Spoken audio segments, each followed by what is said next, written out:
मी इंडोनेशियाला fly केलं. इंडोनेशियामध्ये सुद्धा गणपतीला मानणारे आणि गणपतीला आराध्य दैवत मानून त्याला शरण जाणारा खूप मोठा वर्ग आहे. इंडोनेशियामध्ये बऱ्याच ठिकाणी तुम्हाला गणपतीच्या खूप मोठ्या आणि खूप पुरातन मूर्ती पाहायला मिळतात. आपल्या मनात विचार येतो की भारत सोडला तर मग इतरत्र माझा आराध्य देव माझ्या बरोबर आहे का? माझा गणपती माझ्या सोबत आहे का? माझी ललित त्रिपुर सुंदरी माझ्या सोबत आहे का? माझे दत्त महाराज माझ्या सोबत आहेत का? किंवा माझे स्वामी माझ्या सोबत आहेत का? मी काही ठिकाणी ना काही मूर्त्या पाहिल्या किंवा एक माझ्या लक्षात आलं की हा जो भाग आहे व्हिएतनाम, इंडोनेशिया आणि थायलंड या ठिकाणी प्रत्येक घरं किंवा प्रत्येक हॉटेल्स किंवा मोठ्या काही संस्था वगैरे पाहिल्या मी इथे. तर त्यांच्या बाहेरच्या बाजूला एका स्पेसिफिक ठिकाणी जसं आपण तुळशी वृंदावन लावतो गावाकडे तसं कॉर्नर्सला त्यांनी काही मंदिर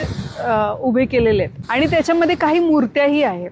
त्या मूर्त्यांच्या हातामध्ये म्हणजे मी एक मूर्ती पाहिली तिचं वर्णन सांगते तुम्हाला.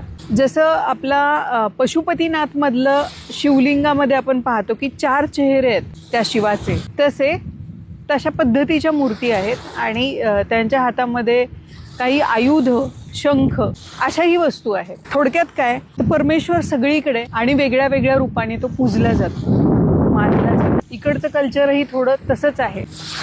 थोड्याफार बदलाने भाषा बदलतात, पोशाख बदलतो, खाणं पिणं बदलतं, संस्कृती बदलते, पण परमेश्वर चराचरात सामावलेला आहे आणि तो वेगळ्या नावाने पूजला जातो. तर असा परमेश्वर हा चराचरात बसलेला आहे.